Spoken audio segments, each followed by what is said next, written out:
Hello and welcome to another match preview on Football Talk Podcast. My name is Ozzie and I'm your host for today's show.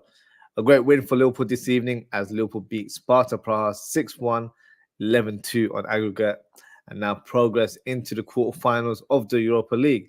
And speaking of quarterfinals, we have one round the corner as we face Manchester United this Sunday at Old Trafford. Now, the previous encounter with the Red Devils was a bit of a weird result. The match ended 0-0, as I'm sure we all remember. But Liverpool were absolutely dreadful in front of goal and should have walked away with 3 points. United fans were jubilant about winning the game 0-0. Yes, that's correct. The draw felt like a huge win for the United fans and quite possibly the highlight of their season. So let's not give them another opportunity to get one over us in this fixture. If they manage to beat us in this game, you better believe we'll never hear the end of it. Just like when we mentioned 7-0 from time to time, United fans will do the same. So for United to stop Liverpool from being in contention to achieve a quad this season is what they're dreaming of right now. That will be their biggest achievement of the season. So expect to see a parade or a highlight reel doing the numbers on social media. But in all seriousness, let's burst their bubble and keep the momentum going for the remainder of our season. What I'll do now is I'll present the team news. I'll also present the predicted lineups and give you my score prediction at the end of the show. So let's begin with Manchester United. So Ten Hag has been given a massive boost with regards to team selection as Maguire, Wan-Bissaka and Højlund are back in the squad. Mason Mount has also returned to training, but I think it's too soon for him to feature in this game. Martial, Malacia, Luke Shaw and Lisandro Martinez remain on the sidelines. In regards to Liverpool, Ryan Gravenberch has returned to training, so he could be in line to feature in this game. Konate will face a late fitness test, but there's hope that he will be available for this fixture. Jadon Danns has returned from a concussion. He was on the bench today. He didn't take any part, so he should be available for squad selection. And you've got the likes of Alisson, Trent, Jota, Jones, Thiago, Bajtic, Ben Doak, and Matip still out of action right now. So what we'll do now is we'll predict the Manchester United lineup. So what I'll do, I'll share the graphic with you guys and we can take it from there. So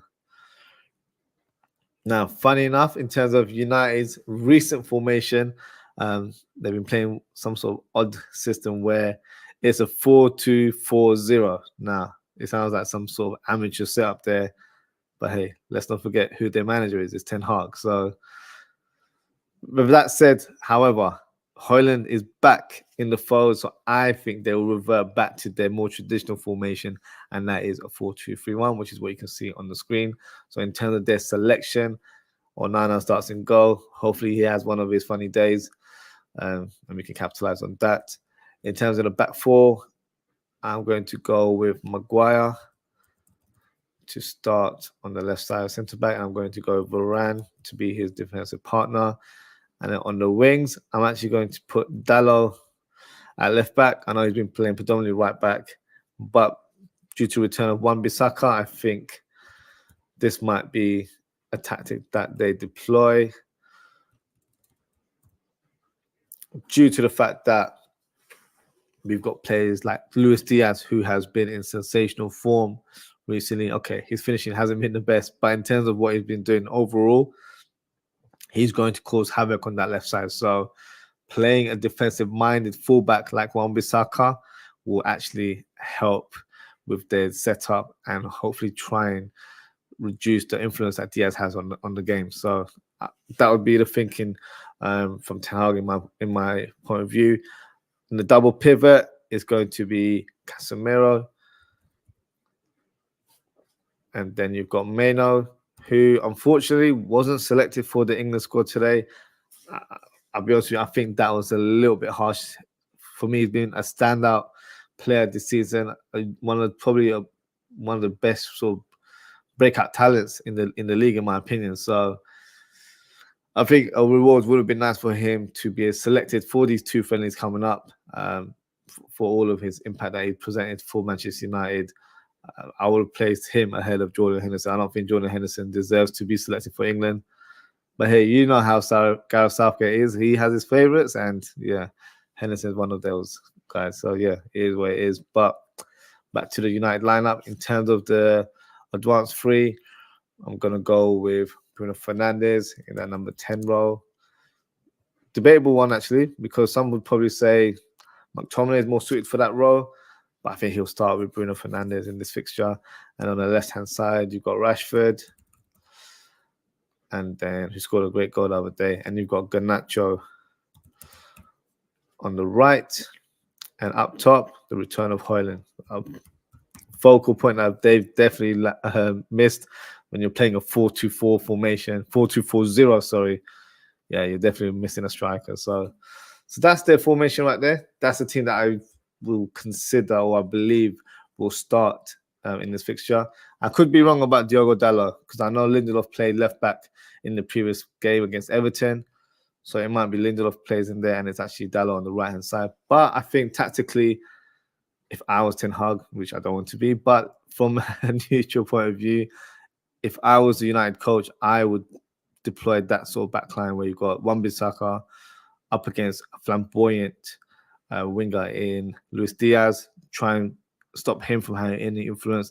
And you've got Dalot as well, who will be marking possibly Salah or Harvey Elliott, who are both left-footed right wingers, and he can definitely reduce the space on the byline, but when they cut in, he can definitely block a tackle as he's right-footed himself. So that would be the sort of setup that I'm expecting Ten Hag to present. Drop a comment, let me know what you guys think.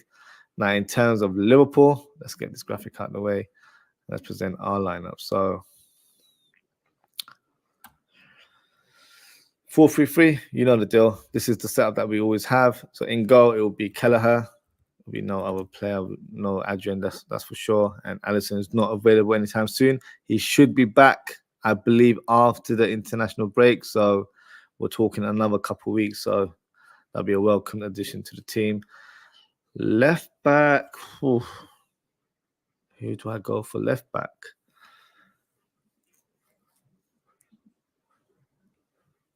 I actually might go for Joe Gomez. Yeah, I favor Joe Gomez. I feel like he's been in better form recently. Robertson had a good game earlier today against Sparta Prague, but I feel like Joe Gomez is just in great rhythm right now. He's in such high confidence, so I wouldn't want to stop him from continuing his progress in the team. So I feel like he deserves to start in this fixture. And on the other side, it will be Conor Bradley. And then the centre-back pairing. At this stage, I'm not sure about Konate, but obviously we do know Van Dijk is available, so it will be Van Dijk. Now, if Konate is available, I think he will start in this fixture. If he's not, and obviously I'm just saying it in terms of hindsight, I think it will be Kwanzaa that starts alongside Van Dijk, but that's just my opinion there. So if Konate is available, he will be in the selection. If not, it will be Kwanzaa that comes into the fold. Now, in terms of the midfield three, it's going to be Endo. And our number 6 role. And then our strongest midfield available right now. So we're going to go with McAllister on the left and Dominic Szoboszlai on the right. So strongest midfield that we have right now. So right now, looking like a very strong team. And up top, he'll get even stronger. So Mohamed Salah from his starts. He played 90 minutes today. So all those cobwebs, they've come off now. So he's ready and raring to go. And up top will be Darwin Núñez. And for me on the left, it'll be Diaz. Argument in terms of Gakpo possibly starting this game because he scored 2 goals. But I don't think he's been in good form to suggest that he starts in this fixture. So this is my lineup. You're probably thinking quite a strong lineup for an FA Cup tie. But look, it's Manchester United. It's a quarter-final.